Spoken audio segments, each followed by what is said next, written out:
صفا والمروہ ومن تطوع خیرا، جو شخص جان بوجھ کر بھلا کام کرتا ہے فإن اللہ شاکر علیم، تو جان لو اللہ بڑا قدردان ہے۔ اب شکر انسان کرتا ہے تو اس کے معنی کیا ہوں گے؟ احسان مند ہونا۔ وہی شکر اللہ کرتا ہے شکور، اس کے کیا معنی ہوں گے؟ قدردانی۔ میرے بندے نے یہ کام کیا، میرے بندے نے میرے لیے یہ محنت کی، یہ قربانی دی۔ ان اللہ شاکر علیم، اور جانتا ہے، چاہے کسی اور کو پتہ نہ چلے اسے تو معلوم ہے۔ اگر تم نے اللہ کی رضا جوئی کے لیے کسی کو کوئی مالی مدد دی ہے اس حال میں کہ جو کچھ داہنے ہاتھ نے دیا ہے بائیں کو بھی خبر نہیں ہونے دی، خدا یہ کہ کسی اور انسان کے سامنے اس کا تذکرہ ہو، تو اب یہ جو ہے اللہ کے تو علم میں ہے۔ اگر تو اللہ سے اجر و ثواب چاہتے ہو تو اس کا ڈھنڈورا پیٹنے کی کوئی ضرورت نہیں، اور اگر تم نے لوگوں کو دکھانے کے لیے کیا تھا تو وہ تو شرک ہو گیا، لائبلٹی ہو گئی۔ ان الذین یکتمون ما انزلنا من البینات، اب یہاں پھر کچھ آخری یوں سمجھیے کہ یہ اب جس کو کہتے ہیں موپنگ اپ آپریشن، بات مضمون تو پورا ختم ہو گیا لیکن کچھ نہیں صحیح چیزیں ابھی ہیں سابقہ امت مسلمہ کے بارے میں کہنے کی، وہ مزید ایڈ کی جا رہی ہیں۔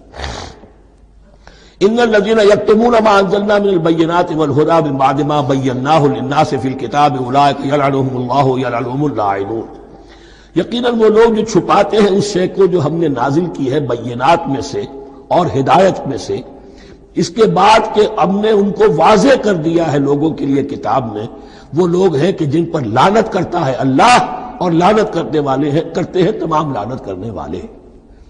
یعنی علم ایک بہت بڑی جو ہے امانت ہے، اس علم کا چھپانا، کتمان حق ہم آیت پڑھ آئے ہیں، وَمَنْ أَظْلَمُ مِمَّنْ يَكْتُمُ شَهَادَةً عِندَهُ مِنَ اللَّهِ، اگر اللہ کی طرف سے کوئی گواہی کسی کے پاس ہے وہ اسے چھپا لے تو اس سے بڑا ظالم کون ہوگا؟ اب انہی کی وضاحت ہو رہی ہے، کیسی کیسی کھلی شہادتیں تورات اور انجیل میں تھیں اور ان کو یہ چھپائے پھر رہے ہیں۔ ان الذین یکتمون ما انزلنا من البینات والہدی من بعد ما بیناہ للناس فی الکتاب اولئک یلعنهم اللہ یلعنهم اللاعنون الا الذین تابوا واصلحوا وبینوا، سوائے ان کے کہ جو توبہ کرے، رجوع کرے اور اپنی اصلاح کر لے اور اب واضح کرے وہ شے کہ جو انہوں نے چھپائی ہوئی تھی اسے ظاہر کرے۔ فَأُولَٰئِکَ أَتُوبُ عَلَیْہِمْ، تو ان کی توبہ میں قبول کروں گا اور ان کی طرف میں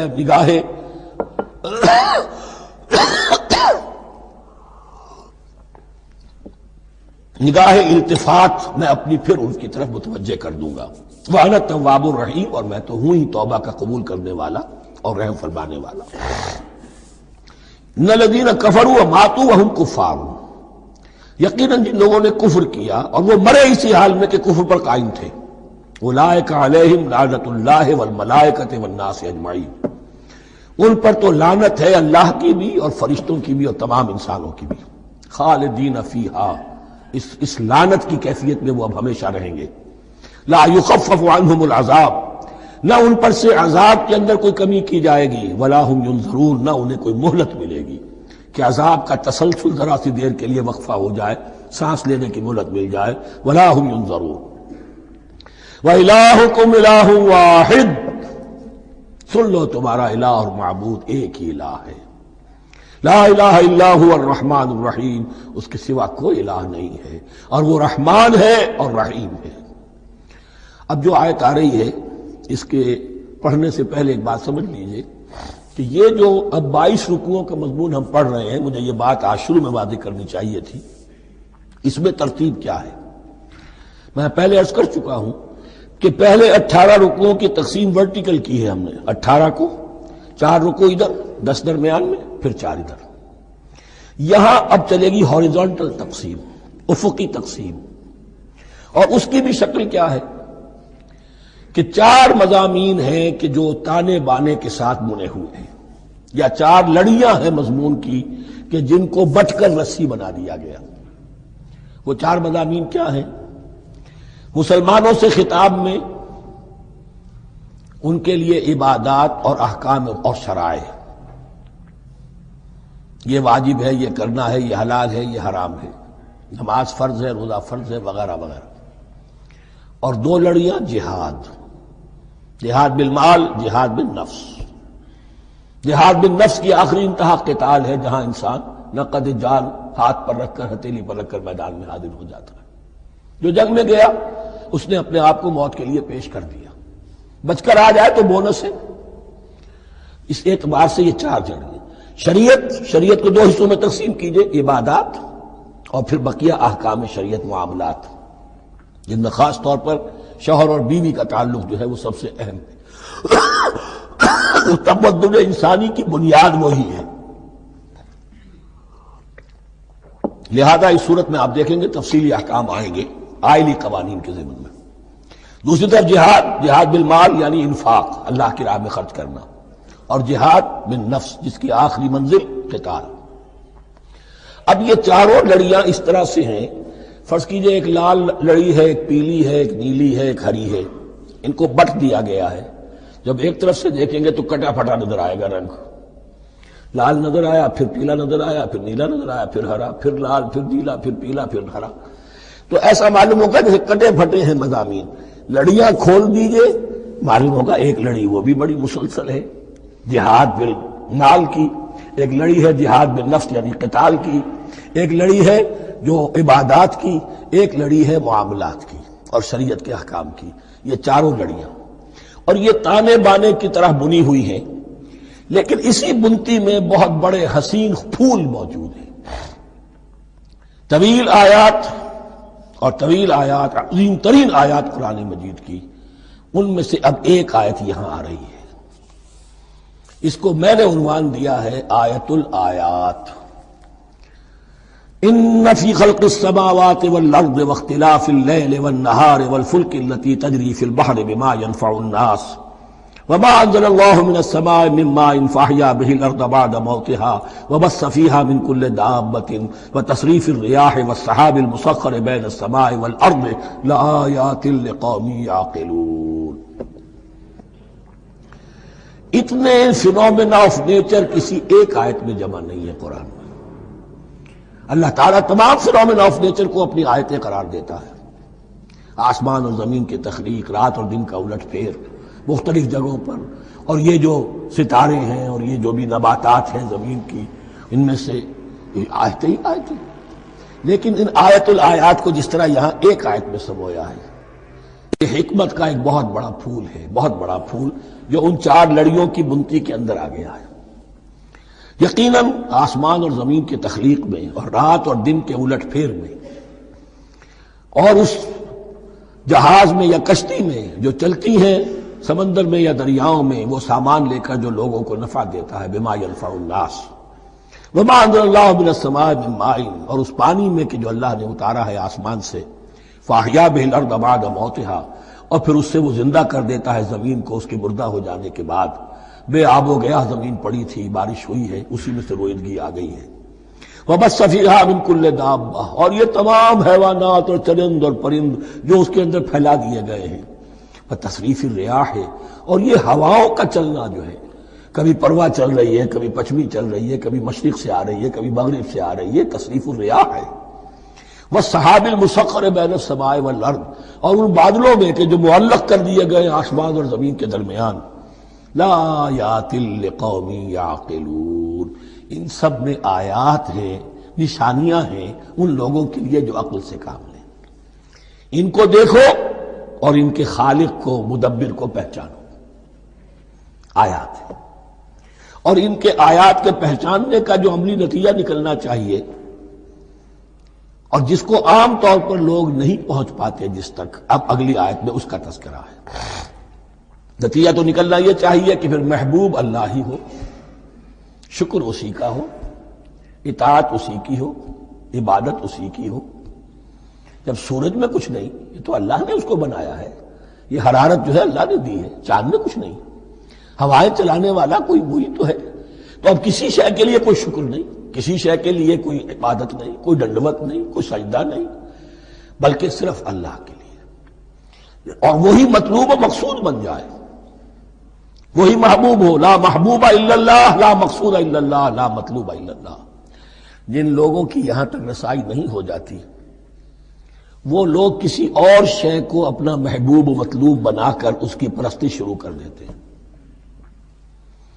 خدا تک نہیں پہنچے، اپنے نفسی کو معبود بنا لیا، جو یہ کہے کر رہے، معبود تو ہو گیا، ارأیت من اتخذ الہہ ہواہ، اپنے قوم کو معبود بنا لیا، قوم کی برتری کے لیے اور قوم کی سربلندی کے لیے جانے بھی دے رہے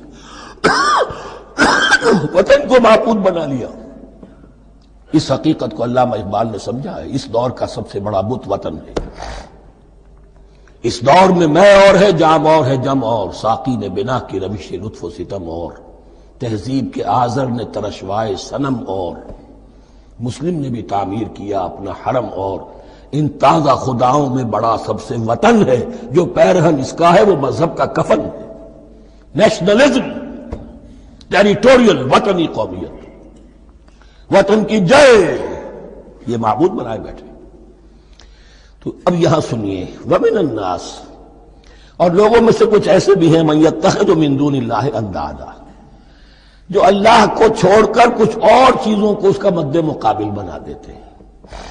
وطن کو بنا لیا، قوم کو بنا لیا، ہیومنزم، انسانیت، نوع انسانی، ہم اس کے خدمتگار ہیں، ہم اس کی بہتری کے لیے کام کر رہے ہیں، یہ بھی ایک معبود بن گیا۔ اور سب سے گھٹیا انسان وہ ہے کہ اپنے ہی حسن کا دیوانہ بنا پھرتا ہوں، اپنا ہی نفس ہے، اسی کے گر چکر لگا رہا ہے، وہی حریم ہے اس کا، وہی حرم ہے اس کا، اور وہ طواف کر رہا ہے اپنے نفس کا، تو وہ بھی تو اس کا ایک معبود ہے۔ لوگوں میں سے وہ بھی ہیں کہ جو اللہ کو چھوڑ کر کسی اور چیز کو اس کا مد مقابل بنا دیتے ہیں، یحبونہم کحب اللہ، اور ان سے محبت کرنے لگتے ہیں جیسی کہ اللہ سے کرنی چاہیے۔ یہ فلسفہ ہے اصل میں، ہندی میں سے آدرش کہتے ہیں، عربی میں نصب العین، انگلش میں آئیڈیل۔ ہر باشعور انسان کسی شے کو اپنا آئیڈیل بناتا ہے اور اس سے پھر محبت کرتا ہے، اس کے لیے جیتا ہے، اس کے لیے مرتا ہے، قربانیاں دیتا ہے، اثار کرتا ہے، قوم کے لیے قربانی، وطن کے لیے قربانی، فلاح کے لیے قربانی، خود اپنی ذات کے لیے قربانی۔ یحبونہ کحب اللہ، یہ سارے کام تو اللہ کے لیے کرنے کے تھے، جیو اللہ کے لیے، مرو اللہ کے لیے، محبت اس سے کرو۔ ان صلاتی و نسکی و محیای و مماتی للہ رب العالمین۔ تم نے اپنی یہ ساری نسبتیں کسی اور شے کے ساتھ وابستہ کر دی، تم نے اللہ کا مد مقابل تراش لیا۔ می تراشت فکر ما ہر دم خدا بندے دیگر، رست از یک بند تا افتاد در بندے دیگر۔ انسان معبود تراشتا رہتا ہے اپنے ذہن سے، اور ان کے لیے محبت کرتا ہے، جانے دیتا ہے، قربانیاں دیتا ہے۔ وَمِنَ النَّاسِ مَن يَتَّخِذُ مِن دُونِ اللَّهِ أَندَادًا يُحِبُّونَهُمْ كَحُبِّ اللَّهِ، یہ مضمون بھی سورہ حج میں زیادہ واضح ہوگا۔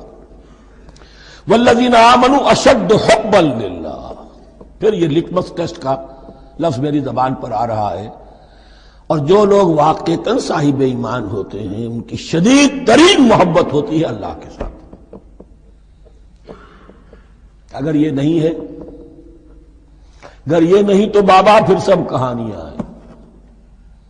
کوئی شے اللہ سے زیادہ محبوب ہو گئی وہ تمہاری معبود ہے، تم نے اللہ کو چھوڑ دیا، چاہے وہ دولت ہی ہے، چاہے عبد الدینار و عبد الدرہم، ہلاک اور برباد ہو جائے درہم و دینار کا بندہ۔ نام عبد الرحمن ہے، حقیقت میں عبد الدینار ہے۔ دینار آنا چاہیے، حرام سے آئے، حلال سے آئے، جائز سے آئے، ناجائز سے آئے، تو معبود اللہ نہیں ہے، معبود دینار ہے۔ ہندو نے یہ کیا کہ لکشمی دیوی کی ایک مورتی بنا کر پوجنا شروع کر دیا، یہ لکشمی دیوی اگر ذرا مہربان ہو جائے گی دولت آ جائے گی۔ ہم نے کہا ہٹاؤ اس درمیان کے لنک کو، سیدھے ہی دولت کو کیوں نہ پوجو، پیٹرو ڈالر کو پوجو، ڈالر کو پوجو، ترک وطن کرو، ماں باپ کو چھوڑو یہاں سے سکتا ہوا کہ مر رہے ہیں اور کوئی ان کا بیٹا اور ان کی بیٹی ان کے پاس نہیں، کس لیے؟ ڈالر۔ کون معبود ہوا؟ وَمِنَ النَّاسِ مَن يَتَّخِذُ مِن دُونِ اللَّهِ أَندَادًا يُحِبُّونَهُمْ كَحُبِّ اللَّهِ وَالَّذِينَ آمَنُوا أَشَدُّ حُبًّا لِلَّهِ وَلَوْ يَرَى الَّذِينَ ظَلَمُوا إِذْ يَرَوْنَ الْعَذَابَ أَنَّ الْقُوَّةَ لِلَّهِ جَمِيعًا، اور کاش کہ دیکھ لیتے یہ لوگ جو اس شرک میں اور اس گناہ میں مبتلا ہیں، ظلم شرک کے معنی، جب وہ دیکھیں گے عذاب کو اور یہ بات واضح ہو جائے گی کہ قوت تو ساری کی ساری اللہ کے ہاتھ میں ہے، کسی کے پاس کچھ نہیں۔ وَأَنَّ اللَّهَ شَدِيدُ الْعِقَابِ، اور یہ کہ اللہ سزا، شدید العذاب، اللہ سزا دینے میں بہت سخت ہے۔ اس وقت آنکھ کھلے گی تو فائدہ کیا ہوگا؟ اب آنکھ کھلے تو فائدہ ہے. استبرأ الذین اتبعوا من الذین اتبعوا. اب انسانی معاشرے کے اندر یہ ہوتا ہے، کچھ لوگ ہوتے ہیں لیڈر لوگ جو اپنے پیچھے لوگوں کو لگا لیتے ہیں، چاہے ڈیماگوگز ہوں، چاہے مذہبی جو ہے وہ مسندوں کے والی ہوں، اپنے پیچھے لگاتے ہیں. اور ان کے پیچھے لگنے والے جو ہیں وہ یہ سمجھتے ہوئے ان کی عزت بھی ہے، ان کا احترام بھی ہے، ان کے نیچے دبے بھی ہوئے، ان کا پیچھے پیچھے چلتے ہیں. قیامت کے دن وہ تبرہ کریں گے، ان تم نے ہمیں مروایا، ہم تمہاری پیروی کرتے رہے، ہم نے سمجھا تم جو کہہ رہے ہیں وہ ٹھیک ہے، ہم نے تمہیں اپنا لیڈر مانا. اب وہ اعلان برات کریں گے، اللہ ہمارا ان سے کوئی تعلق نہیں. استبرأ الذین اتبعوا، اور اس کے جواب میں پھر وہ کریں گے ہمارا تم سے کوئی تعلق نہیں. اس روز کے جن لوگوں کا اتباع کیا گیا تھا دنیا میں، لیڈر لوگ، وہ ان لوگوں سے جنہوں نے پیروی کی تھی ان سے تبرہ کریں گے. وَرَأَوُا الْعَذَابَ وَتَقَطَّعَتْ بِهِمُ الْأَسْبَابُ، اور وہ دیکھ لیں گے عذاب کو، نگاہوں کے سامنے جہنم آ جائے گی اور تمام رشتے منقطع ہو جائیں گے. یوم یفر المرء من اخیہ وامہ وابیہ وصاحبتہ وبنیہ لکل امرئ منہم یومئذ شأن یغنیہ یود المجرم لو یفتدی من عذاب یومئذ ببنیہ وصاحبتہ واخیہ وفصیلتہ التی تؤویہ ومن فی الارض جمیعا ثم ینجیہ. ہر انسان چاہے گا میرے باپ کو، بیٹے کو، بھائی کو، ماں کو، بیوی کو، اولاد کو، تمام انسانوں کو جھونک دو جہنم میں، خدا کے لیے کسی طرح مجھے بچا لو. تقطعت بہم الاسباب، سارے رشتے منقطع ہو جائیں گے جن رشتوں کی وجہ سے حرام کو حلال اور حلال کو حرام کر رہے ہو، جن کی دلجوئی کے لیے حرام کی کمائی کرتے ہو، جن کی دلجوئی کے لیے دین کے راستے سے آگے نہیں بڑھ رہے ہو. دین کے راستے میں بیوی ناراض نہ ہو جائے، گھر والے ناراض نہ ہو جائیں. تقطعت بہم الاسباب، یہ سارے رشتے یہیں تک کے لیے ختم ہو جائیں. وقال الذین اتبعوا، اور جو ان کے پیروکار تھے وہ کہیں گے لو ان لنا کرۃ، اگر کہیں ہمیں دنیا میں لوٹنا نصیب ہو جائے، فنتبرأ منہم کما تبرؤوا منا، تو ہم بھی ان سے اسی طرح برات کریں گے جیسے آج یہ ہم سے برات کر رہے ہیں. کذالک یریہم اللہ اعمالہم حسرات علیہم، اس طرح اللہ ان کو دکھائے گا ان کے اعمال حسرتیں بن جائیں گی. کاش کہ ہم نے سمجھا ہوتا، کاش کہ ہم نے ان کی پیروی نہ کی ہوتی، کاش کہ ہم نے ان کو اپنا لیڈر اور اپنا ہادی اور رہنما نہ مانا ہوتا. وما ہم بخارجین من النار، لیکن وہ اب آگ سے نکلنے والے نہیں ہوں گے. یا ایھا الناس کلوا مما فی الارض حلالا طیبا ولا تتبعوا خطوات الشیطان انہ لکم عدو مبین. اے لوگو، زمین میں جو کچھ حلال اور طیب ہے، حلال ہے اور پاک ہے، صاف ستھری چیز اور حلال چیز، وہ کھاؤ، اور شیطان کے نقش قدم کی پیروی نہ کرو. انہ لکم عدو مبین، یقیناً وہ تمہارے لیے کھلا دشمن ہے. یہ بحث اصل میں کھلے گی سورہ انعام میں جا کر. وہاں عرب میں یہ رواج تھا، بتوں کے نام پر کوئی جانور چھوڑ دیتے تھے. اس ہندوؤں میں بھی تھی رواج، ہم نے تو بچپن میں دیکھا ہے.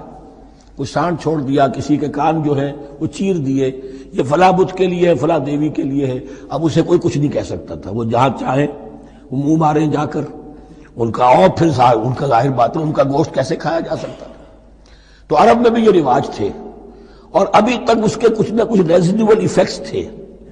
آباء و اجداد کی جو رسمیں چلی آ رہی ہوں وہ آسانی سے جو ہے وہ چھوٹتی نہیں ہے، کچھ نہ کچھ اثرات رہتے ہیں، جیسے آج تک ہمارے ہاں ہندوانہ اثرات موجود ہیں.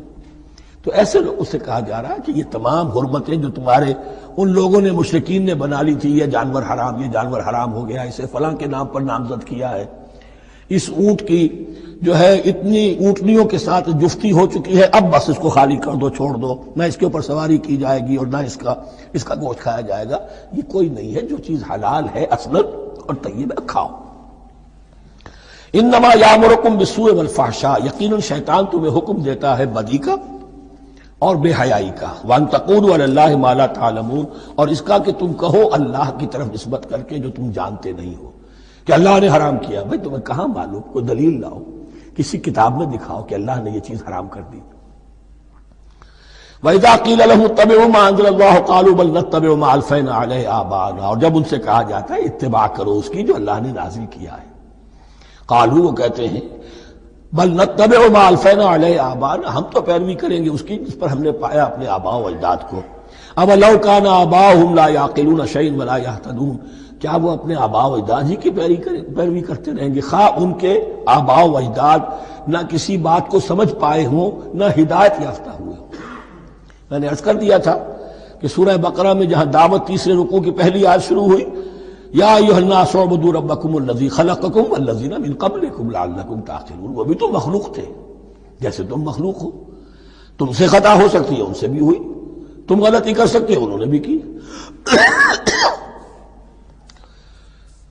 ومثل الذین کفروا کمثل الذی ینطق بما لا یسمع الا دعاء ونداء، یہاں ذرا تمثیل کے اندر ایک پیچیدگی ہے کہ بظاہر ترجمہ تو یہ ہوگا کہ مثال ان لوگوں کی جنہوں نے کفر کیا اس شخص کی سی ہے جو پکار رہا ہے ایسی چیز کو جو نہ سنتا ہے نہ سمجھتا ہے۔ ہاں یہ پتہ چلتا ہے کہ کچھ پکار رہا ہے، جانور ہوتے ہیں انہیں اور کیا سمجھ میں آتا ہے۔ تو یہاں پہ اصل میں تمثیل میں مراد یہ ہے کہ حضور صلی اللہ علیہ وسلم اور مسلمان ان لوگوں کو جو سمجھانے کی کوشش کر رہے ہیں ان میں سے کچھ ایسے بھی ہیں کہ جو کچھ نہیں سمجھتے، دعا اور ندا تو ہے صم بکم عمی فہم لا یعقلون، لیکن وہ بہرے بھی ہیں، گونگے بھی ہیں، اندھے بھی ہیں، وہ عقل سے کام نہیں لیتے۔ یا ایھا الذین آمنوا کلوا من طیبات ما رزقناکم، اے اہل ایمان کھاؤ ان تمام پاکیزہ چیزوں میں سے جو ہم نے تمہیں دی ہیں، واشکروا للہ، اللہ کا شکر ادا کرو، ان کنتم ایاہ تعبدون، اگر تم واقعتاً اسی کی عبادت کرنے والے ہو۔ جیسا کہ میں نے عرض کیا سورہ الانعام میں یہ ساری چیزیں آئیں گی اور تفصیل سے۔ انما حرم علیکم المیتۃ والدم ولحم الخنزیر وما اہل بہ لغیر اللہ، بنیادی طور پر اللہ تعالیٰ نے وہ کھانے کے جو اہل عرب میں اس وقت رائج تھے ان میں سے 4 چیزوں کی حرمت کا اعلان کیا ہے بار بار، مکی صورتوں میں بار بار ہوا ہے اور یہاں پھر یہ مدنی صورت کے اندر گویا کہ آخری بار۔ انما حرم علیکم، آخری بار نہیں بلکہ یہ پھر سورہ مائدہ میں پھر آئے گا مضمون، انما حرم علیکم المیتۃ، اللہ نے تم پر حرام کیا مردار کو جو اپنی آپ موت مر گیا، ذبح نہیں کیا گیا، والدم، اور خون حرام ہے، نجس ہے۔ اسی لیے جو ذبح کرنے کا ہمارا طریقہ ہے وہ یہ ہے کہ صرف گردن کو کاٹا جائے تاکہ اس میں شریانے وغیرہ کٹ جائے اور اکثر جو ہے خون جسم کا نکل جائے۔ اگر جھٹکا کیا جائے جیسے سکھ کرتے تھے، ایک ہی تلوار کے وار سے گردن اڑا دی بکری کی، یا یہ کہ جیسے کہ یورپ وغیرہ میں ہوتا ہے، تو پھر وہ خون اندر رہ جاتا ہے جسم کے، اس کے اندر پھر وہ اینٹھن نہیں ہوتی اس حیوان کے جسم میں کہ جس سے خون جو ہے وہ باہر چلا جائے۔ تو وہ لحم الخنزیر، اور تیسری چیز ہے خنزیر کا گوشت، اور چوتھی چیز وما اہل بہ لغیر اللہ، اور وہ کہ جس پر پکارا گیا ہو کسی کا نام اللہ کے سوا۔ اب اس میں ایک چیز تو یہ ہے کہ جسی شے کو ذبح کرتے ہوئے کسی بت کا، کسی دیوی کا، کسی دیوتا کا تذکرہ کیا وہ تو حرام مطلق ہو ہی گیا، اس کا گوشت کھانا حرام مطلق ہے۔ لیکن اسی کے تابع یہ ہوگا کسی بزرگ کا قرب حاصل کرنے کے لیے اس کے مزار پر لے جا کر وہاں ذبح کیا جا رہا ہے، پوچھیں گے تو ہم تو اللہ کے لیے ذبح کر رہے ہیں، تو اللہ کے لیے تو اپنے گھر میں بھی کر سکتے تھے ذبح، یہاں کیوں لائے ہو؟ اس کو تم نے کسی اعتبار سے اس صاحب قبر کا جو ہے اس کا تقرب حاصل کرنے کا ذریعہ بنایا۔ یہ چیزیں بھی اسی کے تابع ہو جائیں گی۔ اللہ کے لیے کرنا تو ہر جگہ کر سکتے ہو، ہم تو صرف ایصال ثواب کے لیے کر رہے ہیں، تو اپنے گھر میں بیٹھ کر کرو گے تو کیا ایصال ثواب نہیں ہو جائے گا؟ ٹھیک ہے اللہ ہم یہ خرچ کر رہے ہیں، ہم نے یہ جانور ذبح کیا ہے تیرے لیے، اس کا ثواب جو ہے فلاں کو پہنچا دے۔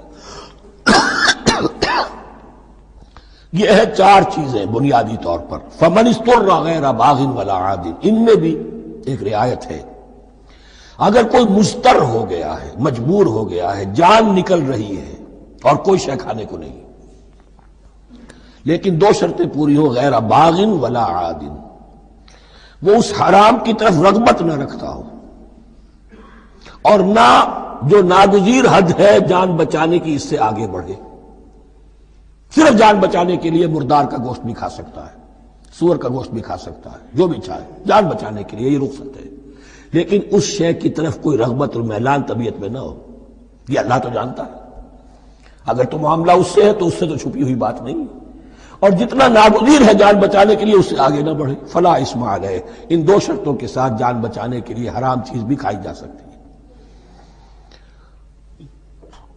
ان اللہ غفور الرحیم، یقیناً اللہ غفور الرحیم ہے۔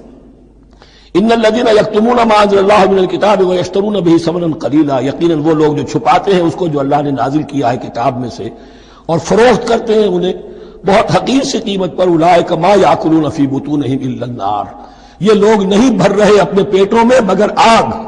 ولا یکلمہم اللہ یوم القیامہ، اللہ ان سے کلام نہیں کرے گا قیامت کے دن۔ ولا یزکیہم، نہ انہیں پاک کرے گا۔ ولہم عذاب علیم، ان کے لیے دردناک عذاب ہے۔ اولئک الذین اشتروا الضلالۃ بالہدی، یہ ہیں وہ لوگ کہ جنہوں نے ہدایت دے کر ضلالت خرید لی ہے۔ والعذاب بالمغفرہ، اور مغفرت اللہ کی اپنے ہاتھ سے دے کر عذاب خرید لیا ہے۔ فما اصبرہم علی النار، تو کتنا ہے ان کا حوصلہ آگ کے لیے، بڑے صابر ہیں اس جہنم کی آگ کے لیے، کس طرح تیاری کر رہے ہیں۔ ذالک بان اللہ نزل الکتاب بالحق، یہ اس لیے کہ اللہ نے تو کتاب نازل کی حق کے ساتھ۔ وان الذین اختلفوا فی الکتاب لفی شقاق بعید، اور یقیناً جن لوگوں نے کتاب اور شریعت میں پھر یہ پگڈنڈیاں نکالی، اختلاف کی، وہ بڑی ہی دشمنی میں اور بڑی ہی شقاوت کے اندر مبتلا ہو گئے، اس کی روح سے ناشنا ہو جاتا ہے۔ تو وہ ایسا ہوتا ہے کہ مچھر چھانتے ہیں اور سموچے اونٹ نکل جاتے ہیں۔ سودی کاروبار تم بھی کرو ہم بھی کریں گے، نہ تم ہمیں چھیڑو نہ ہم تمہیں چھیڑیں گے، ساری بحث ہوگی رفع یدین پر ہے کہ نہیں ہے، اور نماز ہو گئی کہ نہیں ہو گئی، تراویح 8 ہے کہ 20 ہے، ساری بحث اس پر ہوگی۔ تو یہ جو تصورات ہیں نیکی کے پرورٹڈ، کہ جیسے اندھوں نے ایک ہاتھی کو دیکھ کر اندازہ کرنا چاہا وہ کیسا ہے، جس نے اس کے پیر کو ٹٹول لیا، اس نے کہا ستون کے مانند ہے، جس کا ہاتھ پڑ گیا اس کے کان پر، اس کا چھاج کی طرح ہے ہاتھی۔ تو مختلف جو ہے اڑائے کچھ ورق لالے نے، کچھ نرگس نے، کچھ گل نے، چمن میں ہر طرف بکھری ہوئی ہے داستاں میری۔ تو نیکی کا یہ تصور جو ہے تقسیم ہو گیا۔ یہ آیت قرآن مجید کی اس اعتبار سے عظیم ترین آیت ہے۔ نیکی کی حقیقت، اس کی جڑ کیا ہے، بنیاد کیا ہے، اس کی روح کیا ہے، اس کے مظاہر کیا ہے، مظاہر میں اولین شے کون سی ہے، ثانین کون سی ہے، ثالثاً کون سی ہے، اور اس پر ایک پورا علم الاخلاق جو قرآن کا ایک مکمل کتاب تصنیف کی جا سکتی ہے۔ ایتھکس، قرآنک ایتھکس کے لیے یہ آیت ایک یوں سمجھیے کہ جڑ اور بنیاد ہے۔ لیکن یہ سمجھ لو کہ یہ آیت یہاں آئی کیوں ہے۔ پس منظر میں وہی تحویل قبلہ ابھی ہے۔ تحویل قبلہ کے 4 رکوع 15، 16، 17، 18 یہ تو سالڈ ہے۔ اس سے پہلے 14ویں رکوع میں آیت تھی للہ المشرق والمغرب فأینما تولوا فثم وجہ اللہ۔ ادھر بھی پھر اتنی آیتیں چھوڑ کر، اتنا چھوڑ کر پھر گئی لیس البر ان تولوا وجوہکم قبل المشرق والمغرب، نیکی یہی نہیں ہے کہ تم اپنے مشرق اور مغرب کی طرف پھیر دو۔ یہ نہیں کہا یہ نیکی نہیں ہے، نیکی یہی نہیں ہے، یہ بھی نیکی ہے۔ جو ظاہر ہوگا نیکی کا وہ بھی نیکی ہے، لیکن اصل سے اس کا باطن ہے۔ باطن صحیح ہے، نیک ہے، تو حقیقت میں نیکی نیک ہے، ورنہ نہیں۔ ولیکن البر، بلکہ نیکی تو اس کی ہے۔ اب یہاں سے شروع ہوا جو نیکی کی جڑ ہے، بنیاد ہے۔ من آمن باللہ والیوم الآخر والملائکۃ والکتاب والنبیین، سب سے پہلے ایمان، تاکہ تصحیح نیت ہو جائے۔ یہ جو ایمان لائے اللہ پر، یعنی جو نیکی کر رہا ہے صرف اللہ سے اجر کا طالب ہے، والیوم الآخر، اور قیامت کے دن پر کہ اس کا کوئی اجر دنیا میں نہیں، صرف آخرت میں مطلوب ہے۔ ورنہ آدمی سوداگری کرے، دکانداری کرے، کپڑا بیچے، کچھ اور بیچے، دین تو نہ بیچے۔ دین کا کام کر رہا ہے تو اس کے لیے سوائے اخروی نجات کے اور سوائے اللہ کے خدا کے کوئی اور شے مقصود نہ ہو۔ والملائکۃ والکتاب والنبیین، اور ایمان لایا فرشتوں پر اور کتابوں پر اور انبیاء پر، یہ تینوں مل کر ایک یونٹ بنتے ہیں۔ فرشتہ لایا دین، کتاب بن گئی، اور انبیاء پر آئی وہ کتاب۔ ایمان بالرسالت کا تعلق نیکی کے ساتھ یہ ہے کہ نیکی کا ایک مجسمہ تمہارے سامنے رہے، آئیڈیل، اسوہ، ایسا نہ ہو کہ اونچ نیچ ہو جائے۔